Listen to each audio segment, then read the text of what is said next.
Hey everybody, it's Bruce here with Traveling with Bruce. How you doing today?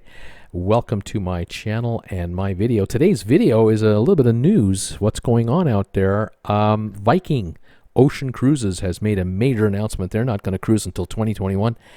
And I'm going to answer a question about how come cruise ships are not being turned into homeless shelters. Big question. Thank you for subscribing to Traveling with Bruce, giving my videos thumbs ups, visiting my RedBubble store.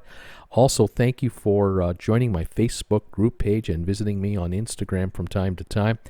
And those of you out there who are sponsor members of this channel, I want to say thank you very much for spending 33 cents a day to be a sponsor member of Traveling with Bruce, joining me Monday night, 7 o'clock Eastern, for a live sponsor member hangout show and enjoying some special videos that I make just for you. Thank you, all of you, for your support. I really do appreciate it.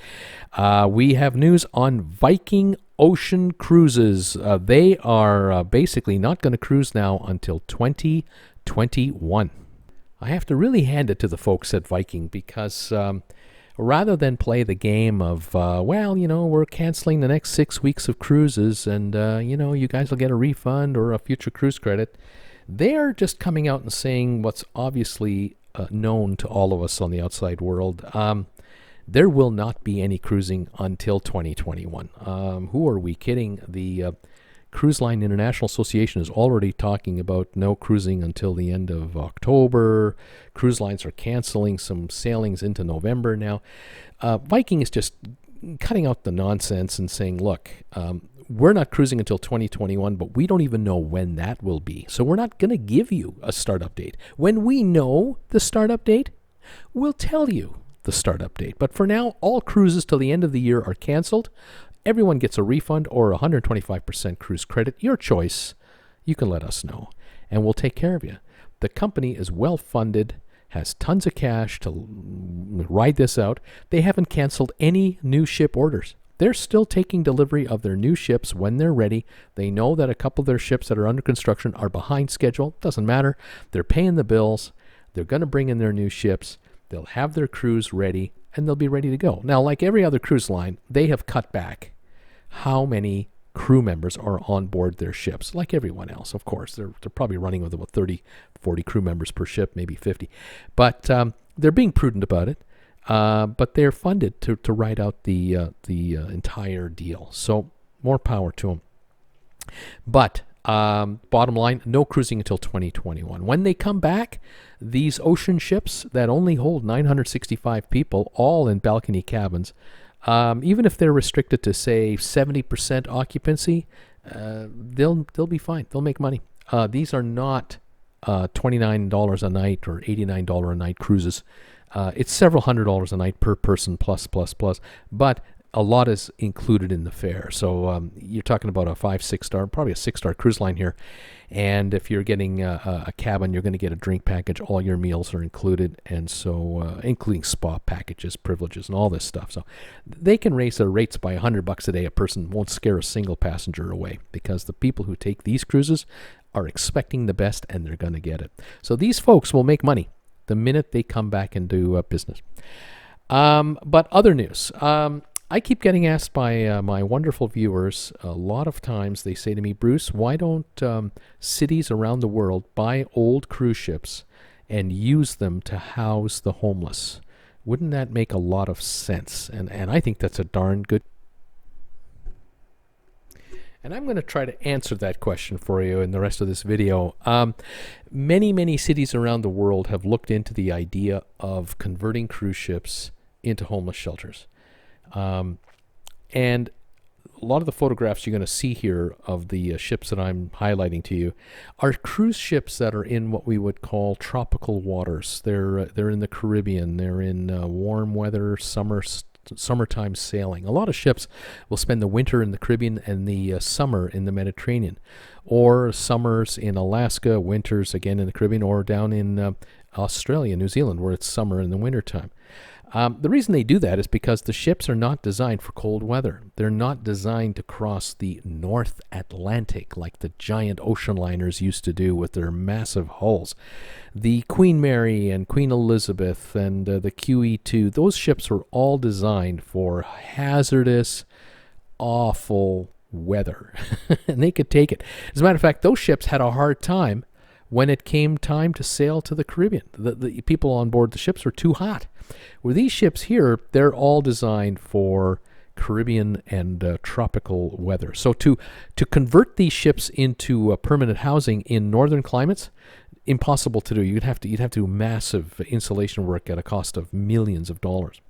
The other issue here is a ship like this, these kinds of vessels, it's true you can buy them now pretty cheap. I mean, you can buy a 25-year-old cruise ship from some of these cruise lines for probably $30 million when they would have cost $300 million to build 20 years ago, or today a brand new one would cost $600-700 million. But the problem isn't just the fact that you've got to spend $30 million to get the ship. You now have to convert the ship from a hotel-type scenario to a full-time live-aboard scenario.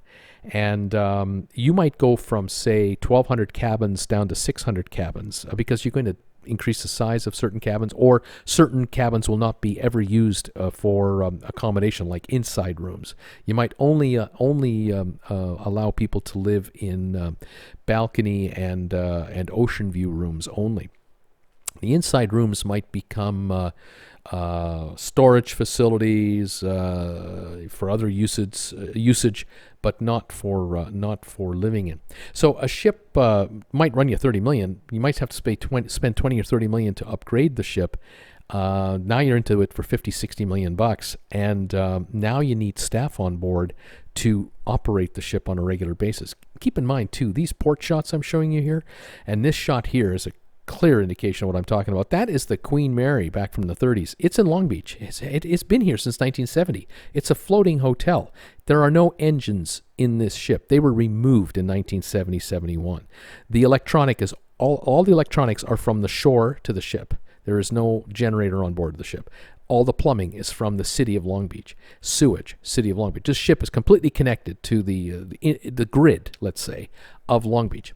And even so, it operates only as a hotel. You cannot convert the ship into a full-time live-aboard type vessel. They only are using 2 of the 5 decks for accommodation, only the outside rooms. And they lose money every year. The ship loses money. It costs more money to operate the ship than what they're getting for hotel occupancy. They have tours that helps a lot in the subsidization. But with respect to a full-time live-aboard, you take that Carnival ship in front there and convert that ship into a live-aboard ship, move out the Queen Mary and put that one in there instead. You're only going to have 600 people living on that ship year-round. Virtually no balconies on that one anyway. They're just outside rooms. It's going to cost an out-and-out fortune to have 600 people live aboard a cruise ship full-time. You might be talking $200 a night a person. That's $6,000 a month to keep a ship there. Keep in mind also, a lot of these waterfront locations are the most expensive real estate in the core of a city. Or if you're on the outskirts of a city where it's cheaper to dock a ship, you're in a port. You're where the container ships are. It's as noisy as all get up. Diesel fumes from the trains and the transport trucks and the ships and the cranes operating it. It's an industrial zone. Who wants to live there?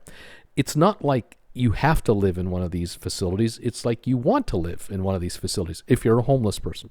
If you're a senior citizen, you want to convert these into a senior citizen facility, you have to make it convenient for relatives to come and visit. You have to also have a nearby pharmacy for the pharmaceuticals. You have to have some shopping malls in the area, strip malls. You have to have some regular shopping, maybe public transport.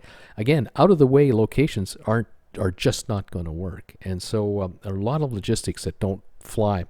Last thing I'll mention too is the cost of the asset. Again, if you buy the ship for $30 million, spend another $30 million to upgrade it, you're into it for $60 million. For $60 million, you can buy an existing hotel, or you can purchase an existing apartment block. Buy an older apartment block, convert it to public housing.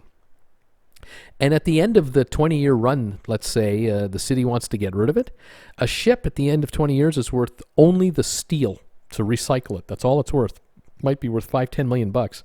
You spend 30 plus another 30, 60, you only got 5 or 10 million left. An apartment building, after 30 years, the land it's sitting on is at least worth half. It might still be worth $30 million because that's the value of the land, even if you have to bulldoze the building. And so there's an asset that appreciates or holds its value versus an asset that completely loses all of its value and turns into dust. The seawater is unrelenting, and the air around it will just eat away at anything metallic on these ships. These cruise ships that we see here are in pristine condition with 1,500 crew members, 800 crew members. If you've ever been on a cruise, you have seen crew members constantly maintain a ship during a cruise. Hopefully not too intrusively. Sometimes it's really bad. But that goes to show you just what is required to keep these ships up and running. It's not an easy task. And that's really a simple reason why ships are not being used for homeless shelters. Every city in the world, I wouldn't say every city, but many coastal cities on the planet have looked into this idea of trying to convert a cruise ship to be a homeless shelter. And they've all come up with the same conclusion. Impossible. The cost to convert it and then to maintain it and staff it is impossible. You can't have a stove inside each of these cabins. You can't have a refrigerator. You can't have any stuff. They're so small. And for fire reasons, the fire marshals will never allow a homeless person to have their own stove inside one of these cabins. And so you have to feed them in the cafeteria area or in the dining area. And now it's become way too expensive to pull off. And that's basically the reason why. Thanks again for joining me today. It's Bruce here with Traveling with Bruce. Thank you for subscribing, giving my videos thumbs ups. Love your comments. Stay safe, everybody, and we'll talk to you next time. Bye for now.